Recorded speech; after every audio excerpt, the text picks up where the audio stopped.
Aller dans un camp d'extermination volontairement, ça ne viendrait à l'idée d'absolument personne. Personne. Et pourtant. Aujourd'hui les amis, j'avais envie de vous raconter l'incroyable mais aussi la triste histoire de Janusz Korczak.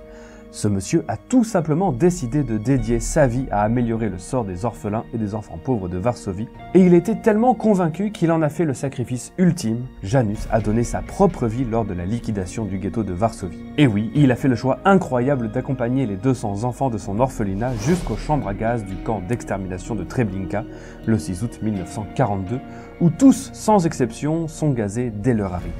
Et Treblinka, pour ceux qui l'ignorent, c'est le deuxième pire camp d'extermination après Auschwitz en nombre de morts. Effectivement, et si je vous parle de ce monsieur aujourd'hui, c'est à l'occasion de la sortie d'une BD aux éditions Stankis, intitulée Les enfants d'abord, qui raconte la vie de Janusz Korczak. Alors la précédente vidéo qui a été réalisée en partenariat avec les éditions Stankis vous a bien plu, et en plus moi ça m'a permis de découvrir des histoires incroyables, et comme si ça ne suffisait pas, ce partenariat me permet de vous offrir des cadeaux comme des exemplaires de cet ouvrage, si c'est pas beau ça. Mais pour avoir une chance de tenir ce magnifique livre entre vos mains, vous connaissez la chanson, il faudra rester jusqu'à la fin de la vidéo. Watch time, pouce bleu, commentaire pour le référencement, vous connaissez bien. Voilà. La sortie de cette BD nous invite à découvrir la vie de Janusz Korczak, au travers de son histoire, son enfance, de ses engagements pour les enfants, mais aussi pour la Pologne. Son héritage au travers de ses œuvres littéraires fut immense dans la compréhension de l'enfant et de la défense de ses droits qui, il faut bien le dire, sont quasi inexistants à l'époque. Oui, nous sommes au début du XXe siècle. Par ses expériences avec les enfants des rues de Varsovie, ses écrits et la postérité de son œuvre, Janusz Korczak reste l'un des plus grands éducateurs de son temps. Attention les amis, serrez bien vos enfants dans vos bras. Si vous n'en avez pas attrapé votre chat et sans doute un mouchoir pour la fin de la vidéo, posez-vous confortablement. Voici l'incroyable histoire de Janusz Korczak. Ici c'est Baptiste, et il est temps de parler histoire.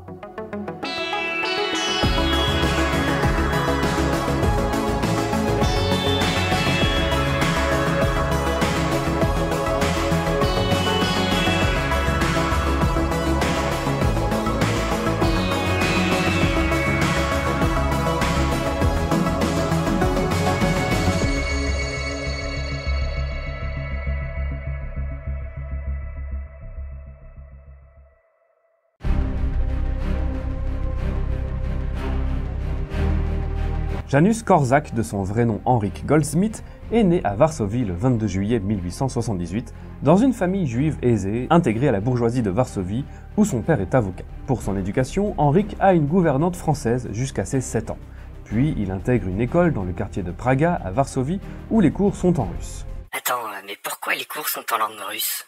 Eh bien en fait, depuis la fin du XVIIIe siècle, à l'exception de la parenthèse napoléonienne du Grand-Duché de Varsovie entre 1806 et 1814, la Pologne est démantelée et partagée entre l'Empire de Russie, le Royaume de Prusse et l'Empire d'Autriche. Varsovie est alors intégrée à l'Empire russe qui mène une politique agressive de russification et de répression envers les mouvements nationalistes, et cela passe notamment par l'interdiction totale de la langue polonaise à l'école, entre autres. De son passage à l'école, Henryk en retient la brutalité de l'enseignement, l'absence totale de respect des adultes envers les enfants et un profond ennui. Le rejet de cette forme archaïque d'éducation forgera sa vie. L'enfance de Henryk bascule en 1890, alors qu'il a 12 ans. Il était jusqu'alors élevé dans une bulle dorée, à l'écart des autres enfants, et en particulier de ceux qui jouaient dans la rue, pour lesquels sa mère n'avait que du mépris et des craintes. Son père, Joseph Goldschmidt, qui présentait déjà des signes d'instabilité mentale et de dépression, est finalement interné à l'asile d'aliénés de Tworki, au sud de Varsovie. Et ça, mes amis, ça va avoir des conséquences assez graves, car son internement prive par la même occasion sa famille de la principale source de revenus, puisque les frais d'internement du papa engloutissent littéralement les réserves financières de la famille. Si on essaye de protéger Henryk en lui cachant la situation, celui-ci, comme l'illustre la BD, voit peu à peu disparaître les objets de valeur de la famille. Et Henryk se retrouve rapidement contraint à travailler pour obtenir un peu d'argent. Et c'est ainsi que, bien instruit et très éduqué, il devient à seulement 12 ans précepteur auprès d'enfants de familles riches, qui sont souvent même à peine plus âgés que lui. Ce travail l'amène à découvrir la pédagogie et à développer par la pratique des méthodes pour obtenir l'attention et la concentration de ses élèves sans les brusquer ou être autoritaire, comme à l'école qu'il fréquente encore. Il en a gros contre l'école. En 1892, Henryk a alors 14 ans et il subit une deuxième grande perte, le décès de sa grand-mère, Emilia Gebika. Une personne à qui il tenait beaucoup car elle était sa seule confidente. Désormais isolé, Henrik trouve refuge dans l'imaginaire et dans l'écriture en rédigeant un journal ainsi que des poèmes. Eh ben, c'est pas la joie. Et c'est malheureusement pas terminé car en 1896, Henrik a 18 ans et son père finit par se suicider. Je vous avais dit d'attraper un mouchoir, et c'est que le début de la vidéo. Ruiné, sa famille est contrainte de quitter son logement. Henrik redouble alors d'efforts pour donner des cours et s'engage dans l'écriture dont il compte faire son métier. Et cette envie d'écrire va l'aider car il est profondément traumatisé par la folie et la mort de son père. D'ailleurs, il en gardera toute sa vie une crainte très vive des maladies mentales. Henrik parvient à se libérer un petit peu de ses angoisses grâce à l'écriture. Il en résulte un roman, intitulé Suicide, et des poèmes sombres qu'il tente de faire publier. Mais la réponse d'un directeur de revue refroidit un petit peu le jeune écrivain. À ses vers débutant par « Ah, que je meure, que ma vie s'arrête, que je descende enfin dans ma tombe obscure », le directeur de revue, peu compatissant, répond « Vas-y ». Henrik, choqué par la réponse, abandonne momentanément ses rêves de poète et décide de faire des études de médecine. Il écrit dans son journal « Blesser le cœur d'un poète, c'est écraser un papillon. Je ne serai pas écrivain, mais médecin. La littérature, c'est seulement des mots. La médecine, des actes. » Et c'est ainsi qu'en 1898, à 20 ans, Henrik intègre l'université impériale de Varsovie pour étudier la médecine. Mais vous connaissez le dicton ? Abonnez-vous et partagez la vidéo. Mais non, chasser le naturel et revient au galop. Malgré sa résolution concernant la littérature et l'écriture, Henrik ne peut pas s'empêcher et replonge très vite. Il participe carrément à un concours de pièces dramatiques en proposant une pièce en 4 actes intitulée « Parou ». Elle raconte l'histoire d'un homme à l'esprit dérangé dont la folie détruit la famille et qu'il signe sous le nom de Janusz Korczak. Mais où a-t-il bien pu trouver un nom pareil ? Eh bien, le nom de Janusz Korczak est tiré du nom mal orthographié d'un héros créé par un romancier historique nationaliste, Józef Ignace Kraszewski, dans son ouvrage « L'histoire de Janusz Korczak et de la ravissante fille du porteur de sabre », paru en 1875. Pour sa pièce de théâtre, Henrik reçoit une mention honorable et poursuit en parallèle de ses études l'écriture de nombreux articles de presse sous divers pseudonymes. À l'université, Henrik est introduit auprès des milieux intellectuels polonais. Ainsi, il intègre l'université volante. Mais qu'est-ce que tu fais ? Volante. Ok, bref. L'université volante, en fait, c'est une école clandestine pour les Polonais, fondée par cette dame, dont je ne prononcerai pas le nom, en 1882. C'est une école qui, au début, fournit des cours aux Polonaises qui sont exclus de l'enseignement supérieur par les Russes depuis 1863. Et donc, elle est volante parce que tout se passe dans la clandestinité, il fallait changer régulièrement de lieu, ce qui lui a valu, du coup, ce surnom de volant. Et le savais-tu, petit malin ? C'est cette université volante qui a permis pendant 20 ans de fournir des diplômes à 5000 Polonaises, dont la plus connue est une certaine Marie Curie. Pour terminer sur cette université, elle existe toujours aujourd'hui et elle s'appelle Université Libre Polonaise. Allez, revenons à Henrik maintenant qui, au cours de ses activités clandestines, se lie d'amitié avec le poète et ethnologue Ludwik Lisinski. Avec ce dernier, Henrik parcourt les quartiers pauvres de Varsovie et s'intéresse aux conditions de vie des enfants de la rue. Il présente ses observations et ses réflexions, dont l'ébauche de ses idées sur les droits de l'enfant et leur éducation. L'enfant est reconnu comme un homme, un être avec lequel il faut compter, et que l'on ne doit pas tenir en laisse. Il écrit de 1898 à 1905 plus de 480 articles sur le sujet, ainsi qu'un premier livre, Les enfants de la rue. En plus de cela, il s'engage aussi dans la Société des bibliothèques gratuites destinées aux enfants pauvres.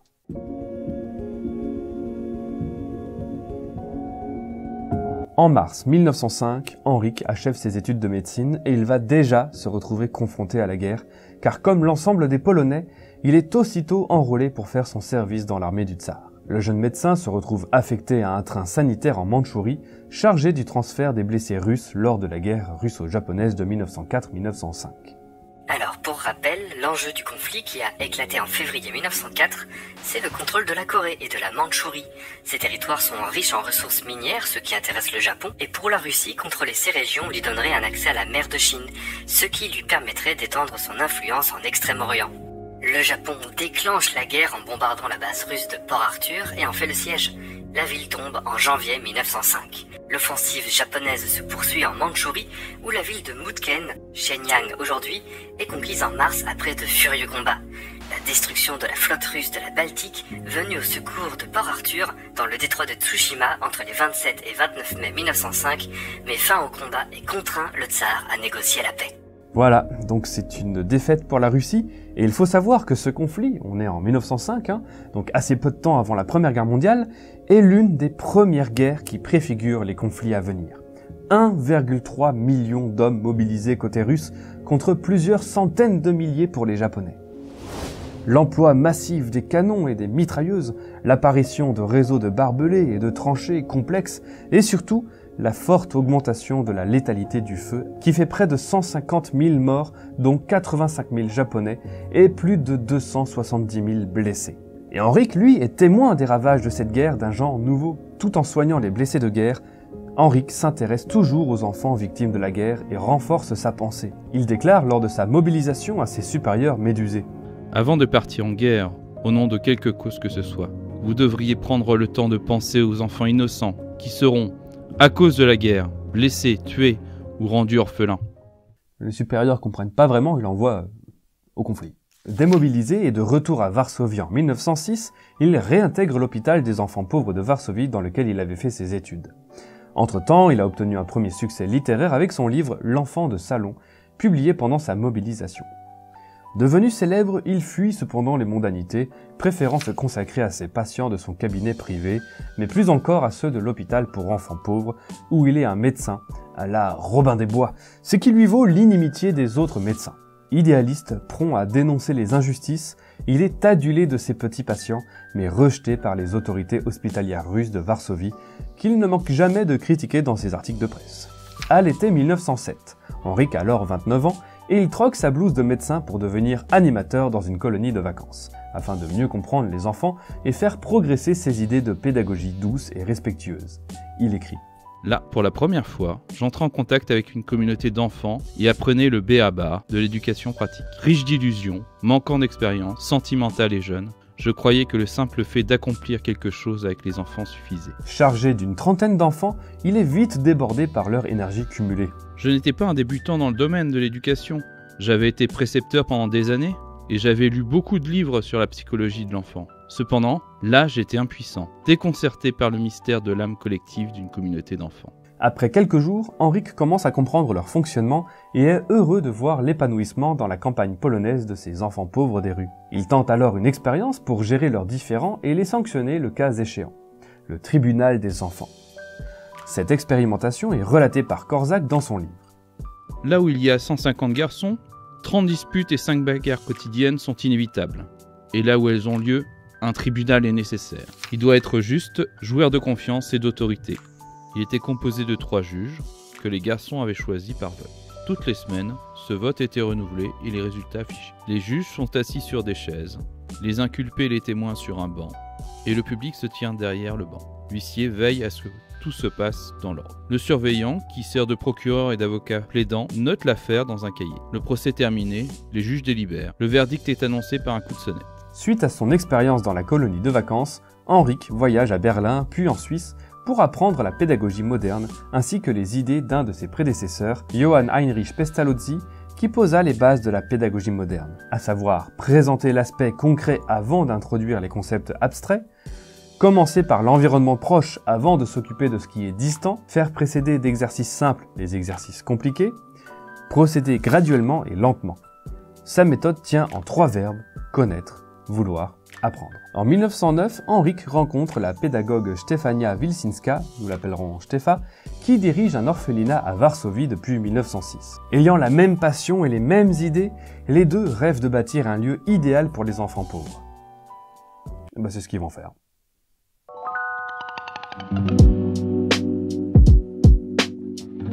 Ensemble, Stefa et Henrique collectionnent les fonds auprès de familles riches juives pour réaliser leur rêve de bâtir un orphelinat moderne dédié au confort et à l'éducation des enfants. Son Domsierro ou Maison des Orphelins est construit et inauguré en 1912 au 92 rue Krochmalna, je sais pas comment prononcer ça. Pourquoi je fais des vidéos sur des Polonais? Krochmalna. À Varsovie. Mais entre-temps, Korczak est emprisonné 2 mois pour ses activités avec l'élite intellectuelle et nationaliste polonaise. Une fois l'orphelinat inauguré, Henryk décide d'abandonner son activité de médecin et de mettre de côté son activité littéraire pour se consacrer uniquement à son orphelinat, secondé par Stefan. À l'orphelinat, il instaure la République des enfants, c'est-à-dire une communauté équitable dont les jeunes citoyens géreraient le Parlement, le tribunal de pairs et le journal. Tout en travaillant ensemble, les enfants feraient l'apprentissage du respect pour l'autre et du fair play, et développeraient un sens de la responsabilité envers les autres, que des choses qu'ils emporteraient ensuite comme bagage dans leur vie d'adulte. Avec ce fonctionnement, Henryk est le pionnier de ce qu'on appelle l'éducation morale. Selon lui, les enfants ont le droit d'être pris au sérieux, d'être traités par les adultes avec tendresse et respect, comme des égaux, pas comme des esclaves. L'orphelinat se compose d'une grande maison de 4 étages disposant du chauffage central et de l'électricité, avec de larges fenêtres pour la luminosité. 2 étages sont dédiés à la salle à manger et aux salles d'études et de jeux. De belles installations. Mais malgré tout ça, le début est difficile. Les orphelins peinent à assimiler les règles pensées par Henryk et à abandonner leur mode de vie. Mais il parvient peu à peu à faire adhérer ses enfants à leur nouvel environnement. Hélas, en 1914, la guerre rattrape encore Henryk, qui est de nouveau mobilisé comme médecin militaire dans l'armée russe. Cette guerre est tragique pour les Polonais qui, divisés entre 3 empires, sont contraints à une guerre fratricide. À côté de son activité dans un hôpital de campagne sur le front de l'Est, Henryk débute la rédaction d'un ouvrage clé de sa pédagogie qui le rendra célèbre.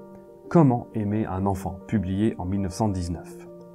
La principale thèse du livre est qu'on ne peut absolument pas aimer un enfant, quels que soient les liens, avant de le voir comme un être indépendant, possédant le droit inaliénable, c'est-à-dire qu'on ne peut pas lui enlever, de devenir la personne qu'il est destiné à être.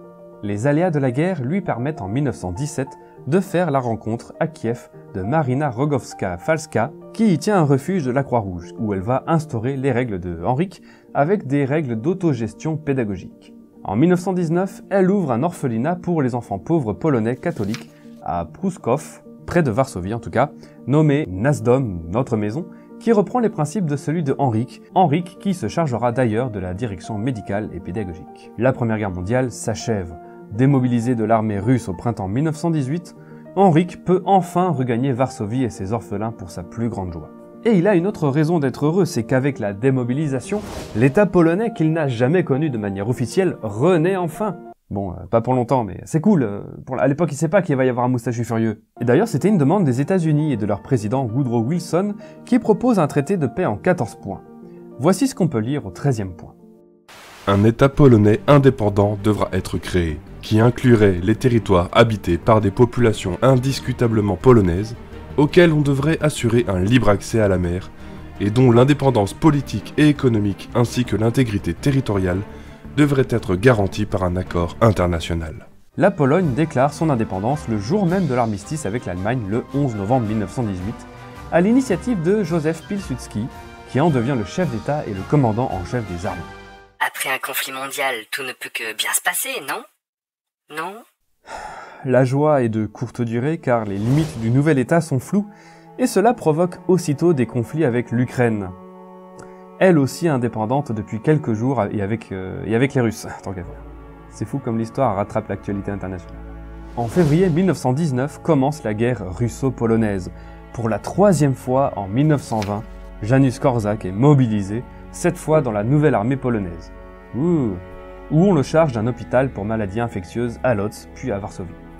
Là, il contracte le typhus et tombe gravement malade. Sa mère insiste pour veiller sur lui et pour le soigner. Et quand on est proche de quelqu'un qui a une maladie très infectieuse, ce qui devait arriva malheureusement, sa mère contracte à son tour la maladie et en décède avant que Korczak en guérisse. L'apprenant, Korczak devient fou de chagrin et pense au suicide. Finalement, comme il l'a déjà fait plus jeune, il trouve refuge dans l'écriture en rédigeant un roman d'apprentissage publié en 1922, Le Roi Mathias Ier, qui devient un classique de la littérature jeunesse et qui sera même publié en France en 1967. Henryk y raconte l'histoire d'un enfant devenu roi qui voudrait gouverner son pays de manière à rendre tout le monde heureux. Son regard, empreint de naïveté, se transforme au contact de la réalité. Malgré sa bonne volonté, sa détermination et son courage, il est victime des machinations politiques et échoue à instaurer la démocratie. Le propos parallèle avec la Pologne vient de la déception de Korczak vis-à-vis de son pays qui a promu sa constitution sans y intégrer les droits des enfants. La déception et le deuil passé, Korczak trouve de nouvelles activités pour diffuser ses idées. En 1925, il enseigne à l'Institut de pédagogie et à l'université et devient médecin expert auprès du tribunal pour jeunes délinquants. En parallèle, il poursuit l'édition de livres pour enfants avec une suite au Roi Mathias en 1923, Roi Mathias sur une île déserte. En 1926, il fonde un journal pour la jeunesse, qui est littéralement rédigé par des enfants et des adolescents. Malgré ses diverses activités en faveur des enfants, Korczak perd peu à peu son optimisme dans l'avenir de son pays et celui du monde au cours des années 1930. Et oui, et ça c'est un chapitre de programme de l'histoire de 3e, avec la crise financière venue des États-Unis, les partis d'extrême droite gagnent en popularité dans toute l'Europe, parce que les crises financières se transforment toujours en crise économique à cause de l'augmentation des prix et du chômage. Et forcément, les gouvernements successifs ne parviennent pas à résoudre ces crises, ce qui profite à l'extrême droite qui accuse les gouvernements en place et qui fait que les crises économiques provoquent donc des crises politiques. Avec notamment ces changements de gouvernement très fréquents et du coup les extrêmes qui accusent ces gouvernements de rien faire. Cela permet donc la montée au pouvoir de dictateurs en puissance à l'image d'Hitler en janvier 1930. Et le problème c'est que, j'évite de prononcer trop son nom, ce petit moustachu furieux est furieux à l'égard de la Pologne qui existe, parce que le territoire allemand a été réduit et divisé en deux parties, pour permettre à la Pologne d'avoir un accès à la mer, on l'a dit tout à l'heure, dans les 13 points, les 14 points de Wilson, là. Ah ouais, donc ça sent très mauvais, là. Ouais, un petit peu. Et comme si ça ne suffisait pas, l'antisémitisme grandit en Europe et en Pologne, ce qui menace ses orphelins et son œuvre envers les enfants. En 1934, il est invité à venir en Palestine par un de ses anciens pensionnaires, et part pendant 3 semaines au Kibbutz Ein Achot. Je ne sais pas comment dire cette chose. Justin, trouve-moi des sujets où je peux prononcer tous les noms propres correctement, s'il te plaît. Je t'en supplie. Donc il part 3 semaines, là, en juillet 1934, avec son amie Stefania. Si elle est conquise par le voyage et décide d'émigrer en 1938, Henrik, même s'il admire la vie du kibbutz, reste attaché à sa Pologne et n'est pas convaincu par le sionisme. Il observe surtout les tensions entre les juifs et les arabes et préfère rester en Pologne. À son retour, il lance une émission jeunesse sur la radio polonaise, Les Causeries du Vieux Docteur, qui est très écoutée et publie un nouveau livre, Jojo le Sorcier. Mais en 1936, la France fait le Front Populaire. En Pologne, les tensions nationalistes et antisémites commencent à contrarier ses activités. Son émission de radio est carrément arrêtée, puis il est radié de son titre de médecin expert auprès du tribunal, une décision qui le peine quand même un peu. Lui, le médecin adulé et décoré de la Croix d'Argent la veille par le pays, devient un paria qui voit peu à peu la Pologne sombrer sous la menace de l'Allemagne. Une menace qui se précise. En plus de ça, il perd également son poste à la Noce d'Homme suite à un différend avec Marina. Il se replie sur son orphelinat pour enfants juifs. Il ne lui reste quasiment que ça, de toute façon. En mars 1939, après 1 an en Palestine, Stefania revient auprès de Korczak, mais l'avenir est sombre. En mai 1938, Hitler a fait expulser d'Allemagne 15 000 juifs d'origine polonaise, qui sont aussitôt refoulés par la Pologne elle-même, parce qu'en fait ils ont immigré depuis plus de 5 ans, ils ont perdu leur nationalité. Et puis vient le 1er septembre 1939, l'Allemagne attaque la Pologne.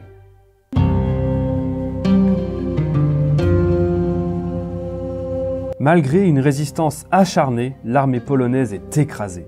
D'autant que Staline, profitant des accords secrets du pacte de non-agression germano-soviétique signé peu avant, part à la conquête de l'Est de la Pologne.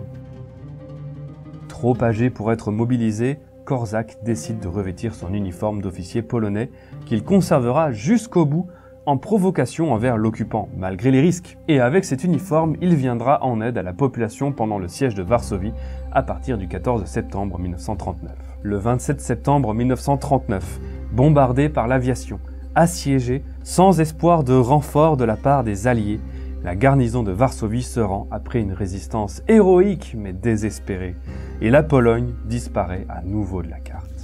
Malgré l'occupation, Henrik parvient à organiser une ultime colonie de vacances à l'été 1940. Mais le gouvernement général nazi met vite en place une politique de répression envers les juifs et contre tout ce qui peut promouvoir le sentiment patriotique polonais. Korczak se dédie alors totalement à protéger au mieux ses orphelins et ce sera jusqu'au bout.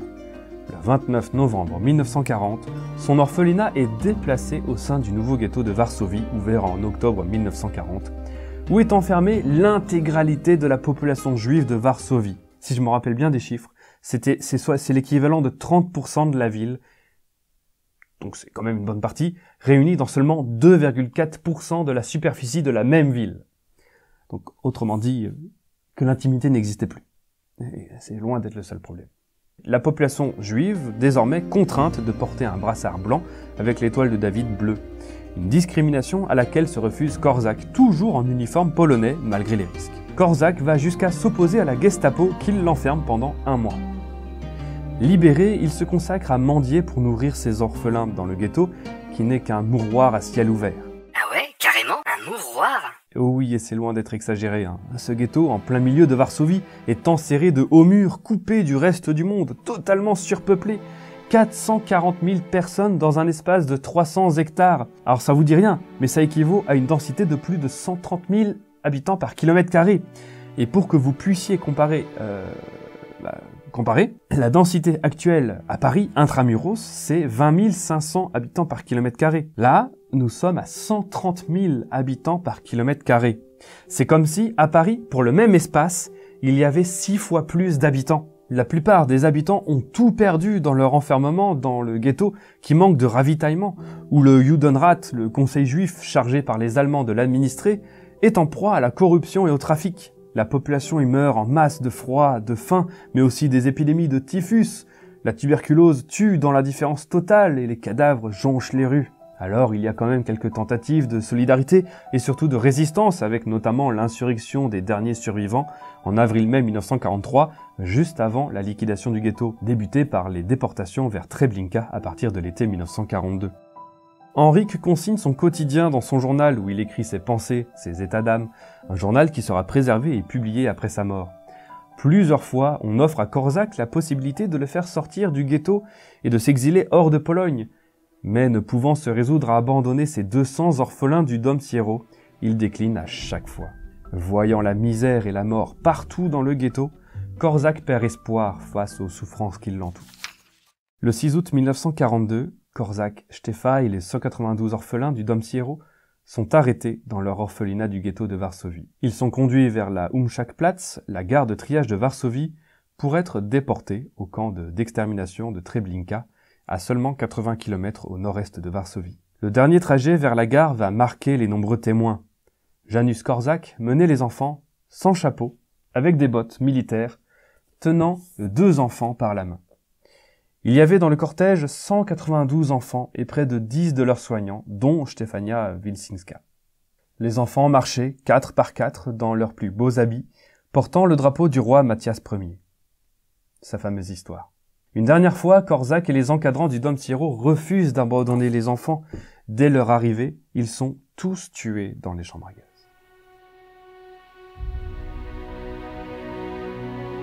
Ainsi disparaît le vieux docteur, celui que les orphelins appelaient Pan Doctor. Mais ses œuvres, ses pratiques et ses combats lui survivent. Ses livres et articles se diffusent dans l'ensemble des milieux pédagogiques où il apparaît comme l'un des pionniers de l'école nouvelle, à l'image de Maria Montessori ou du français Célestin Freinet. Il est aujourd'hui de plus en plus étudié comme l'un des précurseurs de la pédagogie institutionnelle et de l'autogestion pédagogique. Ses œuvres de littérature jeunesse ont été traduites dans le monde entier et font partie des classiques dans certains pays. Ses travaux ont longtemps été ignorés en France, où ils ne furent traduits et diffusés qu'à partir des années 70. Mais son plus grand héritage, ce sera sur les droits de l'enfant. Il est le précurseur de la mise en pratique des droits positifs de l'enfant, le droit d'expression, de participation, d'association, etc.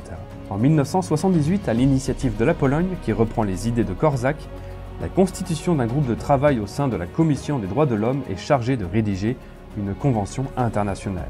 Ainsi, le 20 novembre 1989, dans sa résolution 44/25, l'ONU adopte la Convention internationale des droits de l'enfant. Elle introduit notamment la notion d'intérêt supérieur de l'enfant. Elle entre en vigueur le 7 septembre 1990, après sa ratification par 20 États membres de l'ONU.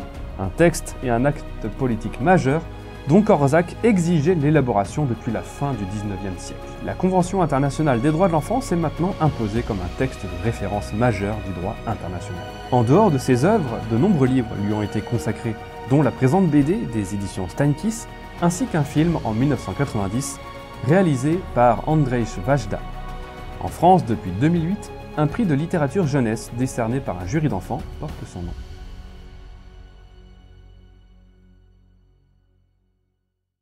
Eh bien, merci à tous d'avoir regardé cette vidéo, j'espère qu'elle vous a plu.